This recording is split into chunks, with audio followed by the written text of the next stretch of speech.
Assalamualaikum warahmatullahi wabarakatuh, Ibu. Mohon izin waktunya ya, Bu ya. Saya dari CGT Angkatan 9, Kabupaten Pesawaran, Bu.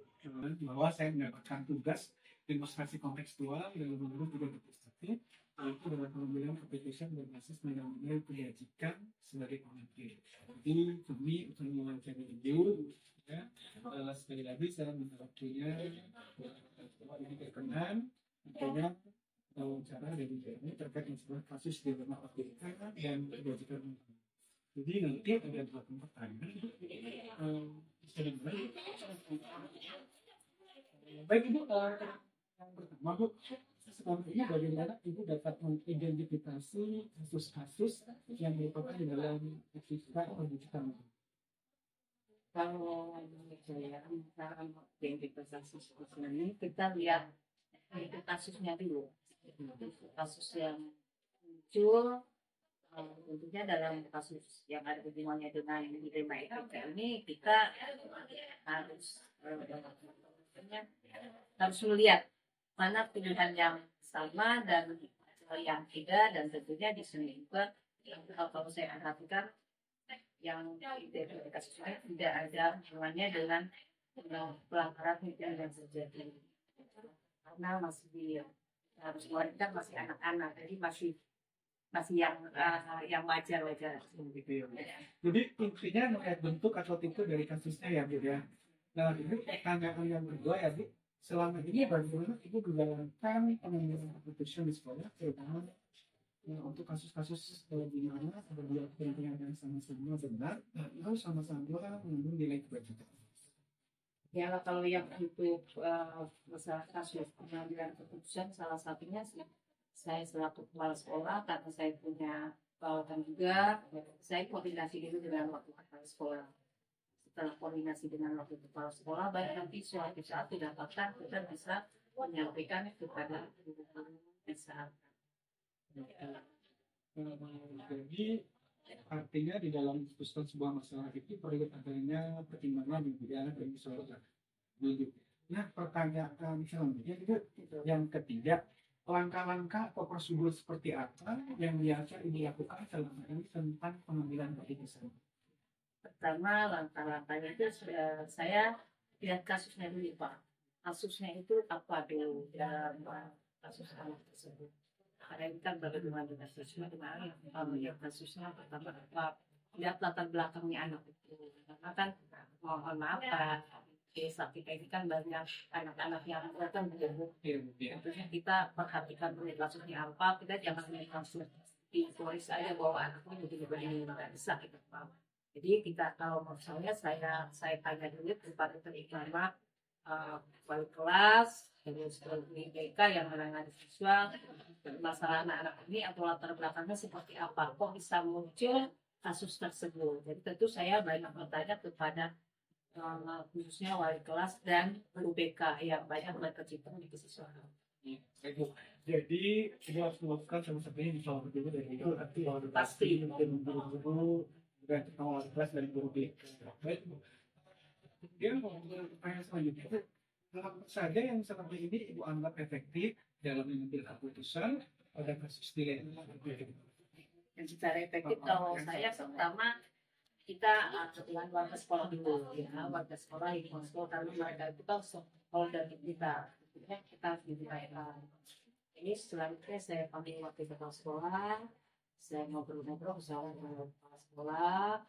Setelah itu baru kita sampaikan acara bersama di forum guru-guru. Beberapa kali kita kalau kita kita suka briefing kalau hal-hal seperti itu.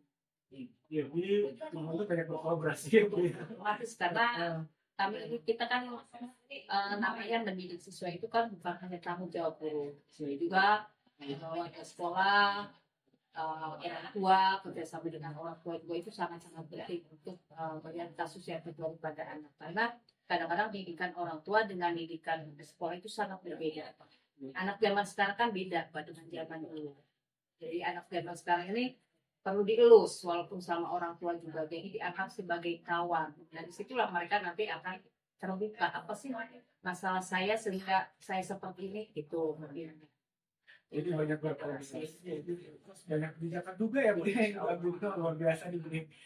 Kemudian Ibu, pertanyaan selanjutnya, apa saja yang selama ini merupakan tantangan dalam pengambilan keputusan pada kasus-kasus dilema kita? Yang tantangannya itu mungkin salah satunya itu biasanya dari orang tua, Pak. Kadang-kadang ada orang tua yang tidak bisa menerima bahwa anaknya seperti ini. Setelah kita selidiki, kita ajak musyawarah, kita baik-baik sama orang tuanya, kita dari hati ke hati kita cerita dari hati ke hati, akhirnya ya masalah tersebut bisa terselesaikan dengan baik. Orang tua juga bisa menerima, karena pada dasarnya ini memang tanggung jawab dari anak kita yang lebih baik waktunya dan jadi salah satu yang sering melakukan kondisi. Jadi tantangannya justru kepada orang tuanya Bu ya. Itu pertanyaan yang keempat, apakah Ibu memiliki sebuah jadwal tertentu dalam sebuah penyelesaian kasus dilema etika, atau Ibu langsung menyelesaikan begitu, atau memiliki sebuah jadwal untuk menyelesaikan kalau memang ada Bu bentuk terus prosedurnya seperti apa? Maaf ya Pak, kalau saat kasus kayaknya kita tidak bisa berjadwal Pak, karena kasus itu bisa saja tiba-tiba terjadi. Namanya kita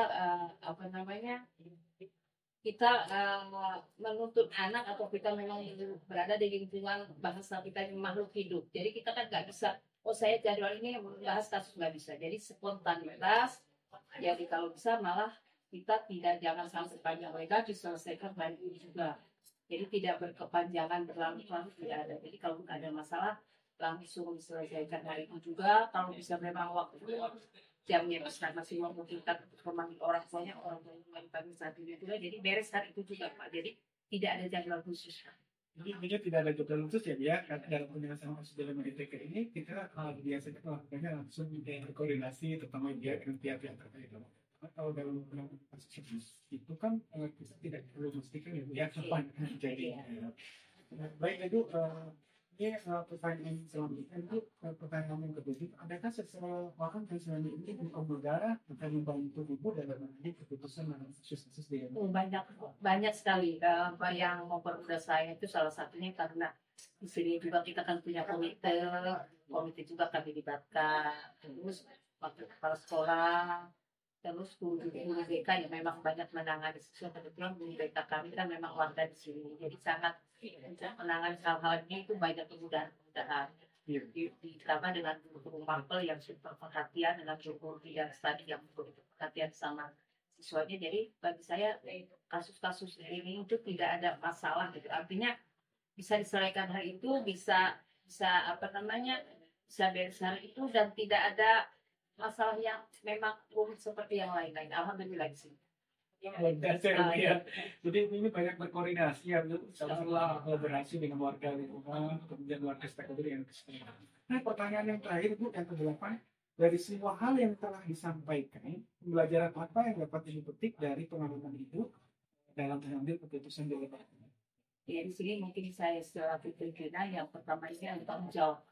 Karena apapun kasus, walaupun baik kasus siswa, guru dan sebagainya, saya selaku kepala sekolah itu harus bertanggung jawab. Dan semua itu, walaupun ada hal-hal yang lain di luar itu otomatis tanggung jawab. Jadi yang saya bisa lakukan itu, saya bisa belajar, jadi bertanggung jawab, saya bisa belajar memahami siswa-siswa yang karakter di sekitar sekolah ini. Dan juga saya bisa melihat karakter guru-guru yang mengganggu ke siswa-siswa dan lainnya. Itu banyak sekali manfaat bagi saya.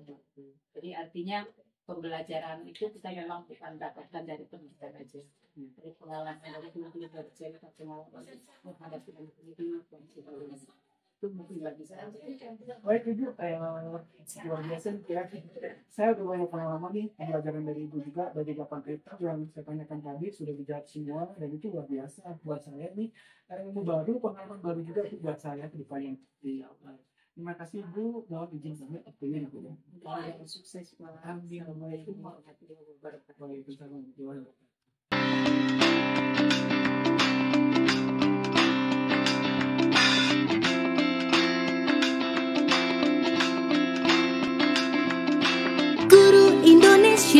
Mari serentak bergerak, wujudkan merdeka belajar.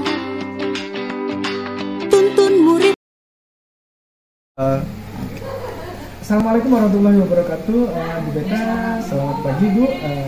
Mohon izin Ibu, saya minta waktunya sebentar. Saya dari CGP Angkatan 9 Kabupaten Pesawaran mendapatkan tugas demonstrasi kontekstual Ibu di modul 3.1, yaitu pengambilan keputusan berbasis nilai-nilai kebajikan sebagai pemimpin. Jadi kami akan mewawancarai 2 kepala sekolah, salah satunya kepala sekolah saya itu dari SMP Negeri 24 Pesawaran. Pas kebenaran pagi ini saya memilih Ibu sebagai kepala sekolah SMK PGRI 2 Kremlin. Jadi mohon waktunya ya Bu, sehingga Ibu bisa berkenan untuk kami wawancarai dalam kasus dilema etika kebajikan moral. Jadi nanti ada 8 pertanyaan Bu yang saya ajukan kepada Ibu. Tentunya ini sebagai pengalaman saya juga Bu, sebagai calon pemimpin pembelajaran ya. Oke, bisa kita mulai Bu? Bisa, silakan. Oke, baik. Jadi pertanyaan yang pertama ini sebagai bagaimana Ibu dapat mengidentifikasi kasus-kasus yang merupakan dilema etika atau rujukan moral? Kalau identifikasi ya kita harus lihat dulu jenis dan masalahnya seperti apa, yang mana yang berhubungan dengan masalah prinsipnya. Apakah dia termasuk ke dalam dilema etika atau masuk ke dalam kebajikan moral. Kita identifikasi seperti itu. Kalau untuk mengidentifikasinya kita harus melihat jenisnya ya Bu, ada masalahnya gitu ya. Nah, jadi intinya yang pertama harus dipahami dulu ya Bu ya. Iya. Baik Ibu, pertanyaan selanjutnya, bagaimana Ibu menjalankan pengambilan keputusan di sekolah, terutama untuk kasus-kasus di mana ada 2 kepentingan yang sama-sama benar atau yang sama-sama mengandung nilai kebajikan?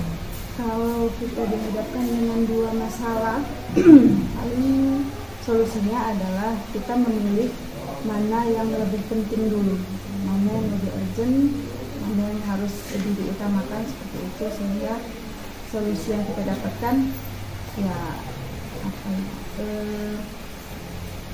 lebih Ke skala ya. skala yang terbesar dulu. Jadi tadi berkaitan dengan program permasalahan itu diawali dari proses untuk skala prioritasnya dulu ya Bu ya. Baik Bu, pertanyaan selanjutnya nih Bu, yang ketiga, langkah-langkah atau prosedur seperti apa yang biasa Ibu lakukan selama ini tentang pengambilan keputusan tentang kasus dilema etika? Terkait prosedur, mungkin yang langkah awal kita jalankan itu kita lihat dulu masalahnya seperti apa, kita kumpulkan dulu problemnya, informasi-informasinya, kemudian kita kumpulkan warga sekolah, khususnya dari komite, dari wakil kesiswaan atau kurikulum untuk mencapai suatu mufakat. Jadi titik beratnya Ibu tadi mencari informasi dulu ya Bu ya dari kasus tersebut. Baik Ibu, pertanyaan selanjutnya, hal-hal apa saja yang selama ini Ibu anggap efektif dalam pengambilan keputusan pada kasus dilema etika? Di sini kan kita berada di dunia pendidikan, jadi keputusan itu tidak bisa kita ambil sendiri. Kita harus melibatkan stakeholder sekolah, warga-warga sekolah, baik itu komite atau waka kesiswaan ataupun guru-guru senior yang kita libatkan, sehingga kolaborasi itu bisa menggali informasi dan mencari solusi supaya mendapatkan hasil atau keputusan yang bisa dipertanggungjawabkan. Luar biasa ya Bu ya. Jadi di isinya itu adalah harus berkolaborasi. Baik Ibu, pertanyaan selanjutnya ya Bu ya, apa saja yang selama ini merupakan tantangan dalam pengambilan keputusan dalam kasus-kasus dilema etika? Terkait tantangan, mungkin yang menjadi masalah kita selama ini yaitu menyamakan pendapat untuk mencapai suatu kata mufakat dalam menyelesaikan masalah itu. Mungkin itu yang cukup sulit untuk kita kerjakan selama ini, tapi mudah-mudahan dengan kata musyawarah semua bisa terlaksana dengan baik, solusinya bisa dicapai. Jadi tantangannya itu adalah di dalamnya perbedaan ya Bu ya, supaya perbedaan itu nggak mengarah ke yang negatif, tapi sisi lain juga itu memberikan bagaimana upaya yang ada di dalam stakeholder itu, baik mungkin warga sekolah, kemudian warga lingkungan sekitar ya Bu ya.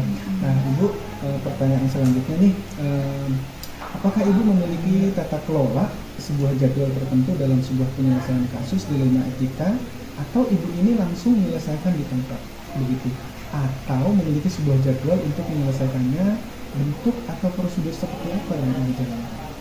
Kalau jadwal kita sepertinya nggak ada ya, karena kan masalah itu biasanya datang secara langsung.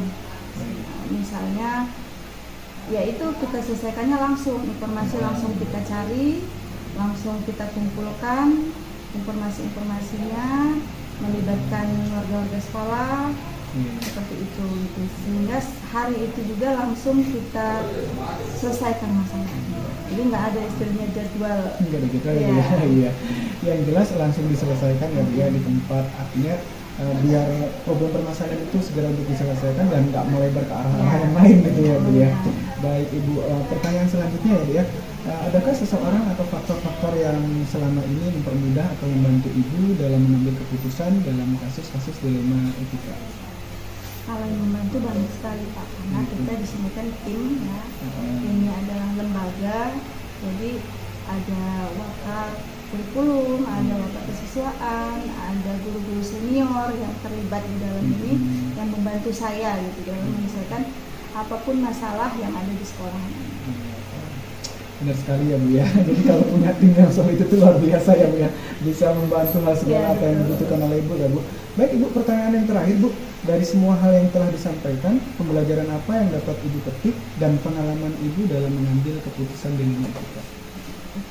Yang saya petik dalam mengambil keputusan yaitu pertama, saya harus bisa mempertanggungjawabkan karena berhubungan dengan manusia. Sekolah itu kan yang dilibatkan adalah manusia. Jadi pembelajaran bisa kita ambil itu bagaimana caranya kita bisa mengambil keputusan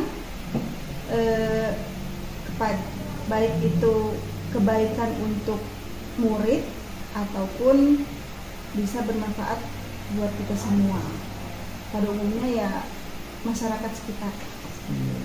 Baik sekali ya Bu ya. Ini tentunya dapat pembelajaran juga nih buat saya nih ya.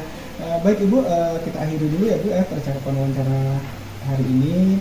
Apa yang saya tanyakan tadi ada 8 poin yang saya berikan, sudah dijawab semua sama Ibu, itu sudah luar biasa buat saya juga gitu ya.